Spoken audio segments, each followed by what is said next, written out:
Հարգելի հեռուստադիտողներ, Factor TV-ում հյուրընկալել ենք Արդար Հայաստան նախաձեռնության հիմնադիր անդամ Նորայր Նորիկյանին, բարձր պարոն Նորիկյան։ Մեր զրույցը նախ սկսենք 3 հանրության միտքը զբաղեցրած մի իրադարձությունից, վարչապետ Նիկոլ Փաշինյանի եւ Գագիկ Ծառուկյանի միջև այդ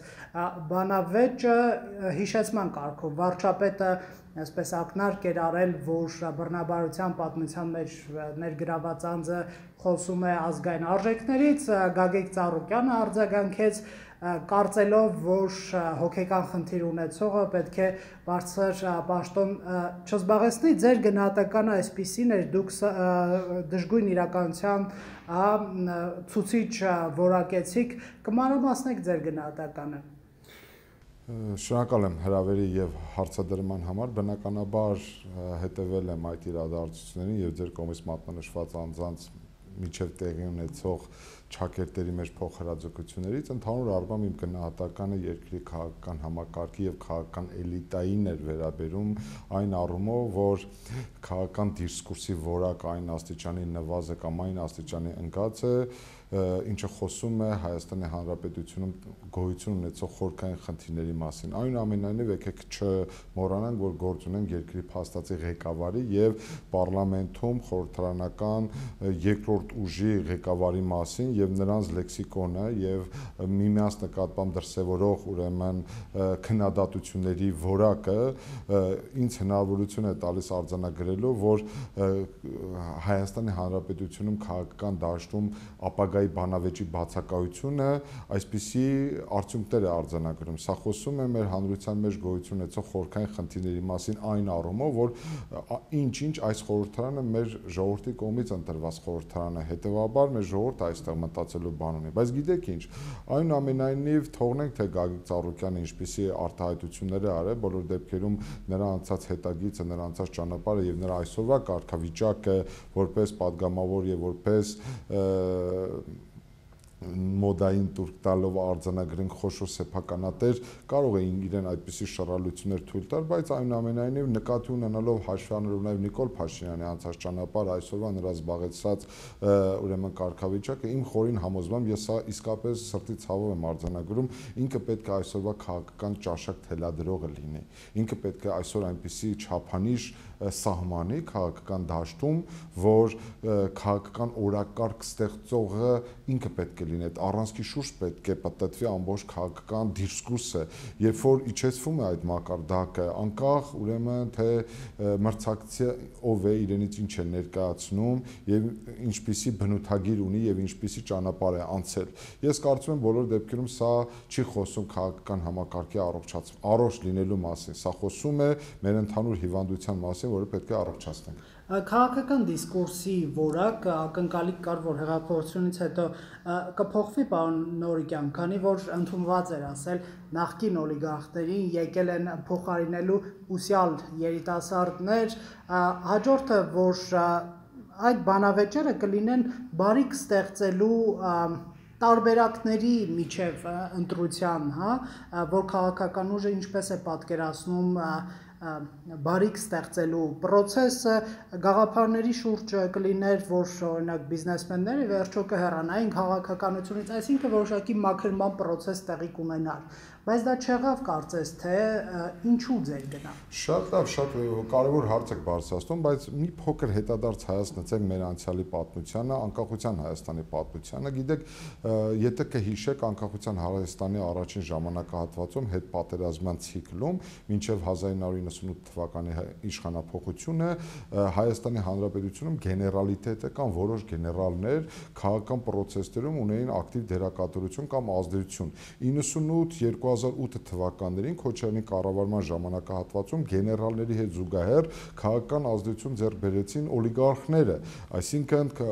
խոշոր փողատերերը, հարուստները սերտացրեցին քաղաքական իշխանության հետ, այնուհետև իրենք ձեռք բերեցին իշխանության լծակները եւ փաստացի Հայաստանի Հանրապետությունում սահմանավորվեց քրեա օլիգարխիկ համակարգը 2008-2018 թվականներին օլիգարխիկ համակարգի զարգացման ուրեմն տեմպերը մի փոքր նվազեցին եւ այսպես ասած կներեք արտահայտությանս համար որոշակի դերակատարություն սկսեցին խաղալ նաեւ ժելեած մազերով տղեկը մազերը ֆենած տղեկը ովքեր փորձեցին նոր որակ հաղորդել բայց պետք է արձանագրել որ քրեա օլիգարխիկ համակարգը դեռևս իր ազդեցությունը ամբողջովին չէր կորցրել կային ուժեր նաեւ այդ ժամանակահատվածում անհատներ ովքեր իրենց կրած նաեւ հանցավոր արժե համակարգով սերտացրեցին օրենսդիր իշխանության հետ թափանցեցին գործադիր իշխանություն 2018 թվականը մի շատ լուրջ հնարավորություն էր որ այդ քաղաքական ուժերի հեռացմամբ Հայաստանի Հանրապետությունում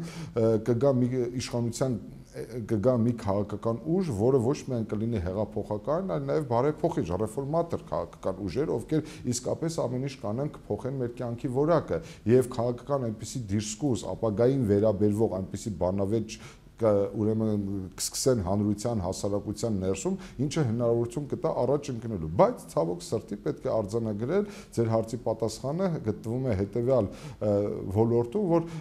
գործող քաղաքական էլիտան իր գործունեությունը կառուցում է անցյալի ուրեմն վրա անցյալի խնդիրները քննարկելու, անցյալի մեղավորներին միայն խոսքով դատապետելու միջոցով փորձ է առնում կառուցել գործող քաղաքական օրակարգը, բայց կներեք, եթե պայմանական ասենք, գործող քաղաքական իշխանության համար նրանց հիմնական ելման կետը անցյալն է։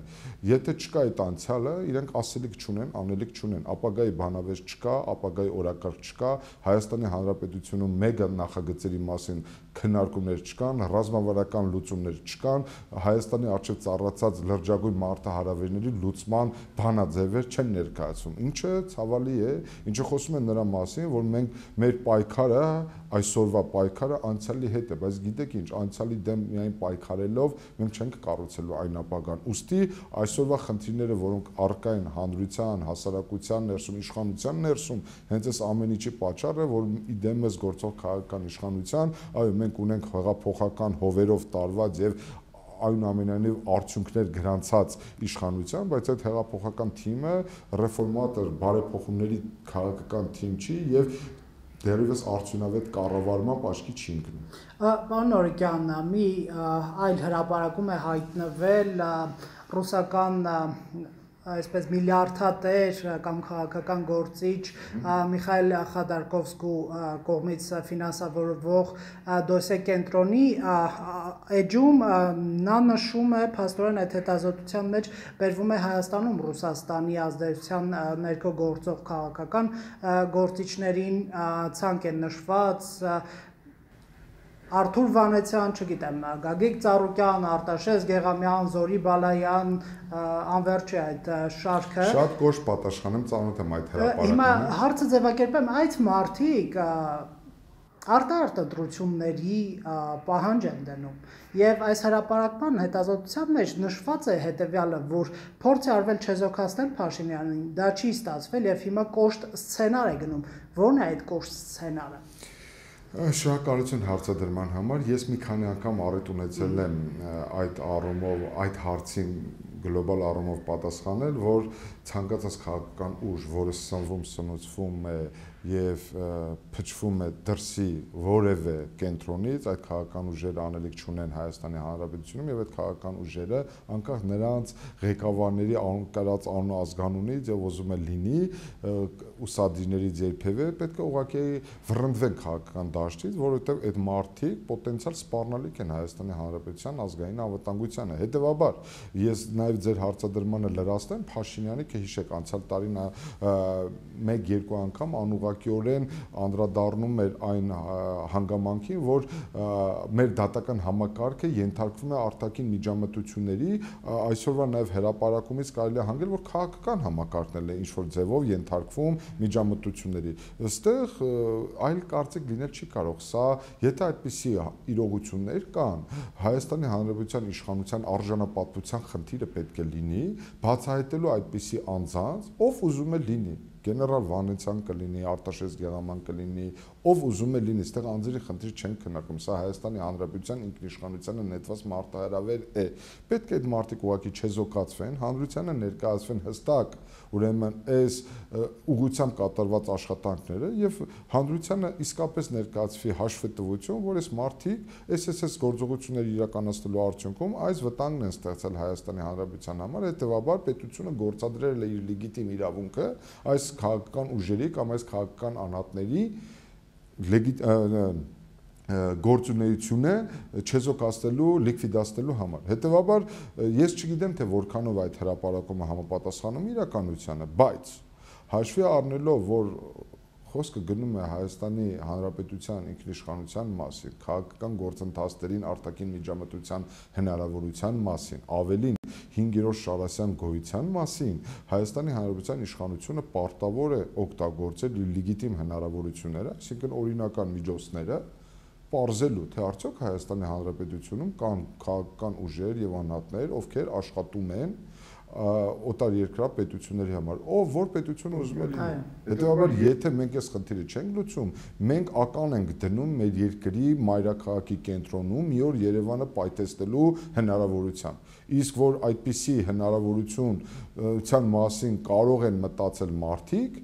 մեր պատմությունը շատ անգամներ ցույց է տվել եւ ցավոք սրտի այդպիսի դեպքեր արձանագրվել են։ Հիմա արտահերթ ընտրությունների այդ իրենց վերածորակարգի մասին, սա ինչքանով կարող է տեղավորվել այդ կոշտ սցենարի գործարկման տրամաբանության մեջ։ Գիտեք, որ Փաշինյանի իշխանությունը թույլ է տալիս բազմաթիվ սխալներ, բացթողումներ, հենց արձանագրում է հենց ինքը Փաշինյանը, եկեք արձանագրենք։ Բայց գիտեք ինչ, եթե Փաշինյանի այս սխալների համար պետք է պահանջվի հրաժարական, խնդրում ուշադրություն դարձեք, ովքեր են պահանջում Փաշինյանի հրաժարականը, հեռացված, մերժված, հեղինակազրկված, վարկաբեկված քաղաքական ուժերը։ Եթե Փաշինյանի կողմից թույլ տված սխալների համար, այս սխալների համար պետք է պահանջվի նրա հրաժարականը, այդ պահանջողների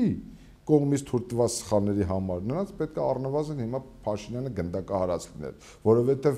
այսօր խոսում են մարդիկ գործող իշխանության հրաժարականի մասին, ովքեր ուղղակի պղծել են մեր երկրի ապագան, ընտրական համակարգը,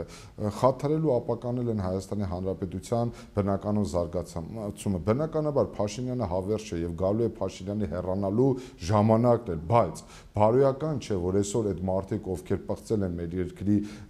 զարգացումը, այսօր այդ մարդիկ են խոսում Փաշինյանի հրաժարականի մասին, բայց գիտեք ինչ, որպեսզի իմ կողմից իմ դիրքորոշումը առավել ընդգրկուն լինի, ես խոսում եմ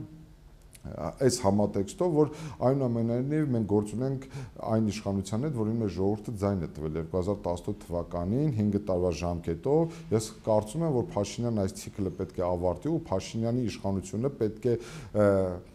պատասխանատվություն ստանձնի առաջիկա ընտրությունները լեգիտիմ, օրինական եւ 100%-ով ազնիվ արդար ընտրություններ կազմակերպելու գործընթացում եւ Փաշինյանը պետք է երաշխավորի այդ ընտրությունների իսկապես օրինական լինելը եւ օրինական ընտրությունների միջոցով այն քաղաքական ուժերը, ովքեր կունենան կամ կստանան ժողովրդի վստահությունը, նրանք էլ կձևավորեն հաջորդ իշխանությունը։ Պարոն Նորիկյան, երբ այս հետաքննության մեջ նշվում է, որ փորձ է արվել չեզոքացնել Նիկոլ Փաշինյանին, բայց չի ստացվել,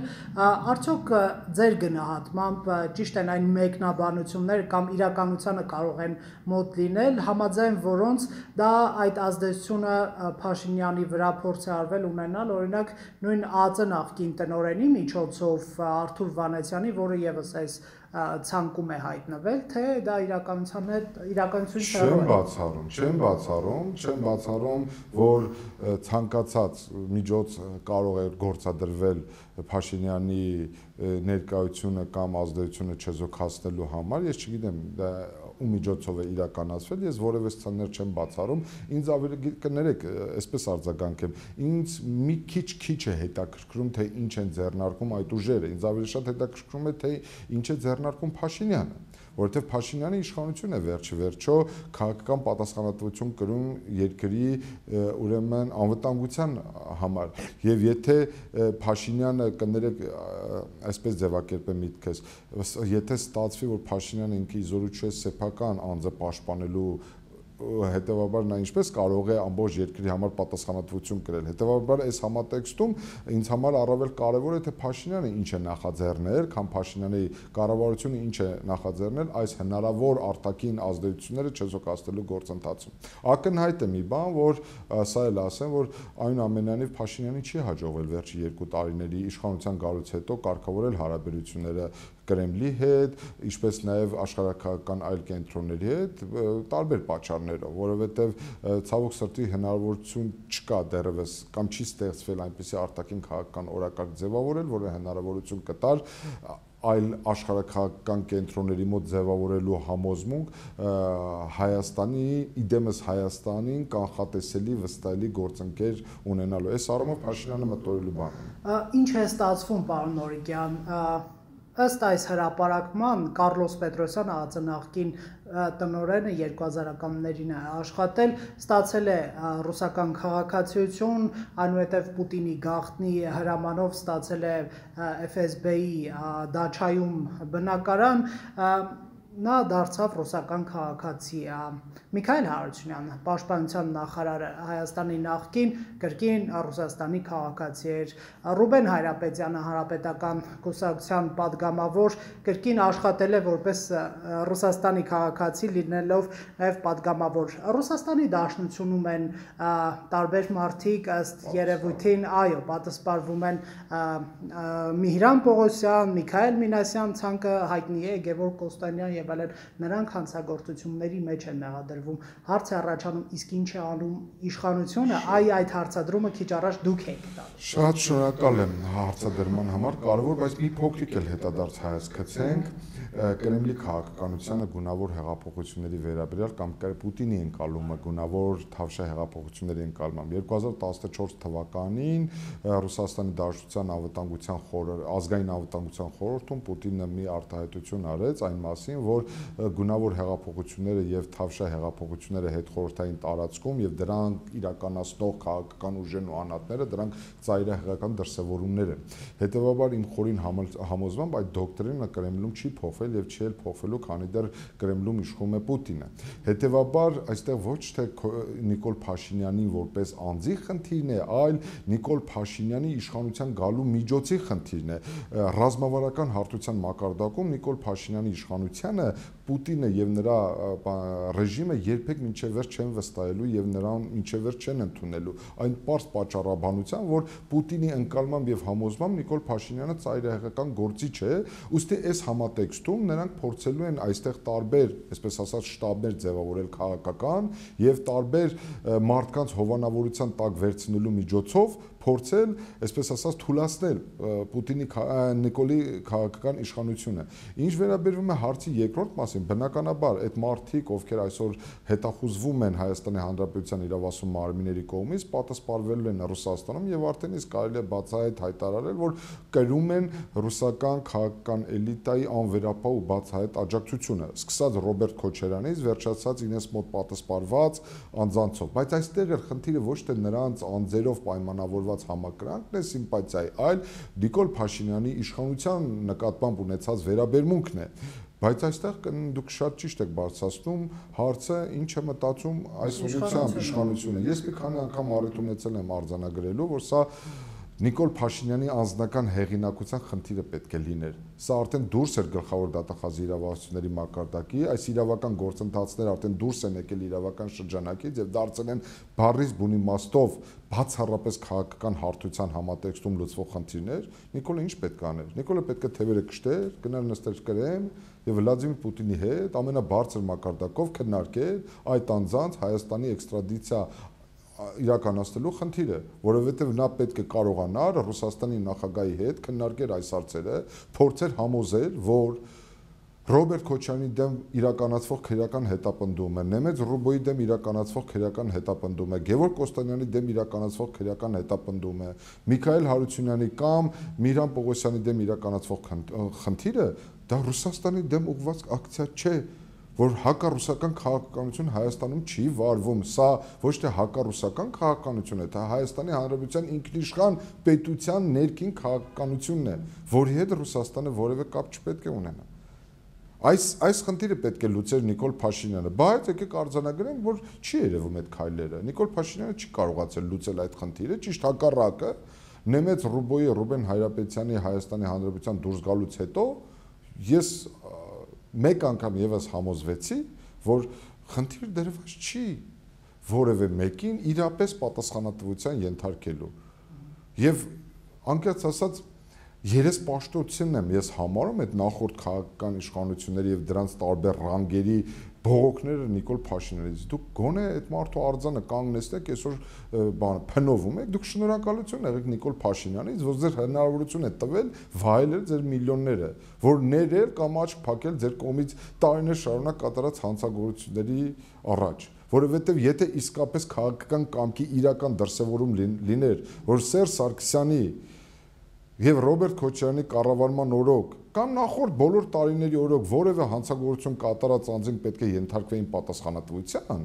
դուք այսօր ոչ թե ձեր լեզուները այսքան երկար կլիներ, այլ դուք այսօր ընդամենը դատարաններում ձեր պաշտպանների հետ միասին պետք է ընդամենը զբաղված լինեք ձեր պաշտպանական տակտիկան մշակելու գործընթացով, բայց քանի որ 2.5 տարի անց է ձեզանից որևէ մեկը չի ենթարկվում պատասխանատվության, դուք օգտվելով այդ հանգամանքից, այսօր ձեր լեզուները երկարացրել եք եւ իշխանության հրաժարական եք պահանջում, այստեղ է թաքնված խնդիրը։ Պարոն Նորիկյան, երբ այսպիսի բացահայտումներ են լինում, հետեւյալ հարցն է առաջ գալիս, որ Հայաստանի իշխանությունները նախկինում այս իշխանությունները հիբրիդային այսպես հեղաշրջման փորձերի մասին են հայտարարել, նշել, որ դրանք կասեցվել են անվտանգության խորհրդի քարտուղարի մակարդակով, նույնիսկ եղավ այդպիսի հայտարարություն։ Մենք մի պետություն ենք, որը տեսել է հոկտեմբերի 27, որը տեսել է քաղաքական սպանություններ կասկածելի հանգամանքներում, երբ որևէ մեկը պատասխան չի տվել։ Այդ պետության դիմադրողականությունը նաև անվտանգային համակարգերը հաշվի առնելով ԱԱԾ, ոստիկանություն, նույն բանակ, այնքան է, որ կանխի նմանատիպ հնարավոր սցենարները երբևէ նույն արտաքին միջամտության պայմաններում։ Գիտեք, շատ ցավալի իրողության մասին եք խոսում, բոլոր դեպքերում Հայաստանի Հանրապետության անկախության պատմությունը տալիս է հնարավորություն արձանագրելու, որ այնուամենայնիվ պետության իմունիտետը այդ առումով այնքան էլ անխոցելի չի եղել, այսինքն բոլոր դեպքերում պատուհաններ եղել են խոցելիության ավելի բարձր մակարդակ արձանագրելու, ընդ որում պետքա դա արձանագրել տարբեր հարթության մակարդակով, ընդհանուր հոկտեմբերի 27-ից հետո նաև քաղաքական գործընթացների վրա արտաքին միջամտությունները, հենց նույն 2008 թվականի մարտի 1 իրադարձությունների այլ պետությունների հնարավոր միջամտությունը կամ նրանց լրելային համաձայնությունը կամ բացահայտ աջակցությամբ, հետեւաբար այս առումով, գիտեք ինչ, ես այսպես կարձանագրեմ այդ հարցը, այս իշխանությունը պարտավոր է հետևություններ արած լինի նախորդների թույլ տված սխալներից եւ պետության դիմադրողականության վերաբերյալ նա պարտավոր է ստեղծել հուսալի անվտանգային միջավայր։ Ես քիչ առաջ իմ խոսքում հենց այդ հարցադրումը ենթատեքստով ասում է, որ եթե Նիկոլ Փաշինյանը իզոլուչը սեփական անվտանգությունը ապահովելուն է ինչպես կարող է մտածել կամ պատկերացնել ամբողջ պետության եւ հասարակության պատասխանատվության մասին։ Հետեւաբար, բայց ուզում եմ հույս հայտնել, որ Նիկոլ Փաշինյանը այդ առումով աշխատում է եւ իսկապես թողենք նրա էմոցիոնալ հրապարակային, այսպես ասած, շեշտադրումները, բայց բոլոր դեպքերում կաբինետում կայացվում են ռացիոնալ հարթության մակարդակում են որոշումները կայացվում եւ հույս ունեմ, որ այդ առումով անվտանգային ուրեմն միջավայրի պաշտպանությունը հուսալի է, բայց եկեք բայցը շարունակենք իմ հարցից հետո ԱԱԾ, ոստիկանություն, դատաիրավական համակարգ, իշխանության մոտեցումը այդ համակարգերի վերափոխմանը, բարեփոխումներին բավարար է, որպեսզի սպասարկի այդ անվտանգային միջավայրի ապահովման նպատակը։ Հարգելի Ռոբերտ, վերջի առնվազն տարուկեսվա ընթացքում ես բազմաթիվ անգամներ եմ արձանագրել, որ այդ ոլորտներում ընդհանրապես կոնցեպցիայի բացակայություն կար։ Մենք գործ ունենք հեղեղուկ փոփոխությունների հետ, որոնք հնարավոր չէ անգամ լավագույն ցանկության դեպքում անվանել բարեփոխումներ։ Ճիշտ հակառակը այդ ոլորտներում հենց կառավարման արդյունավետության ցածր լինելը կամ անորակ լինելը եւ դատական համակարգում արկա ճգնաժամը եւ դրա հաղթահարելուն ուղղված քայլերը ավելի են խորացնում գոյություն ունեցող անվստահության մակարդակը եւ դա ճիշտ է ասում չի նպաստում անվտանգության կամ կառավարման համակարգի արդյունավետության որակի բարձրացմանը։ Այս առումով պետք է ընդհանուր գլոբալ արձանագրել, որ Նիկոլ Փաշինյանի կառավարման Նիկոլ Փաշինյանի իշխանության աքիլեսյան գարշապարը նրա պետական կառավարման ոլորտում արդյունավետության ցածր աստիճանն է։ Իսկ դա տարբեր սեգմենտներով է պայմանավորված կադրային ճիշտ քաղաքականության բացակայությամբ, ընտրված ուրեմն կադրերի ոչ երբեմն կոմպետենտությամբ, նաև եկեք անկեղծ ասենք, բոլոր իշխանություններն էլ ապահովագրված չեն անթերի կադրային քաղաքականությամբ, ինձ տխրեցնում է նրանց չլսելու կարողությունը, որովհետև ինչ է ստացվում։ Ստացվում է հետևյալը, Նիկոլ Փաշինյանը միշտ ճիշտ է, այսինքն երբ որ նա անդիմություն էր 20 տարի, ինչ ասում էր ճիշտ էր ասում, հիմա դարձել է իշխանություն, էլի ինչ ասում է ճիշտ է ասում։ Դուք մոտեցաք նրա այսօր հրապարակված հոդվածի տրամադրությամբ։ Մենք գործ ունենք անսխալականության սինդրոմով առաջնորդվող Նիկոլ Փաշինյանի հետ։ Գիտեք, տարբեր կերպ կարող ենք ընկալել նրա գործունեությունը։ Մեկից ճաշակով կլինի, մյուսից ճաշակով չի լինի, բայց քաղաքական իշխանության հասած եկած առաջնորդը ղեկավարը պետք է մի փոքր լայնախոհություն դրսևորի եւ նախ հանդուրժողականություն դրսևորի այլակառուցության նկատմամբ, նա պարտավոր է ուղղակի լսել եւ գիտեք ինչ, ես հեռու եմ այն մտքից, որ մի անգամ հաղթողը հավերժ հաղթելու է։ Այդ դեպքում հռոմեական կայսրությունը երբեք չէր կործանվի եւ մենք մինչեւ հիմա կունենայինք այդ կայսրությունը։ Եթե 2018 թվականին հաջողվել է հաղթել Նիկոլ Փաշինյանին առաջնորդել հեղափոխությունը, բայց դա բոլորովին այլ իրավիճակ է եւ հիմա ինքը պետք է համակերպվի այն մտքի հետ, որ հիմա իր դեմ պետք է պայքարեն, որովհետեւ քաղաքականությունը հենց այս ավարտելով արդեն Սահմանադրական դատարանի թեմայով ավարտենք, ինչու, որովհետև դուք այսպիսի գնահատական հնչեցրիք այն բանից հետո, երբ ընտրվեցին այդ նոր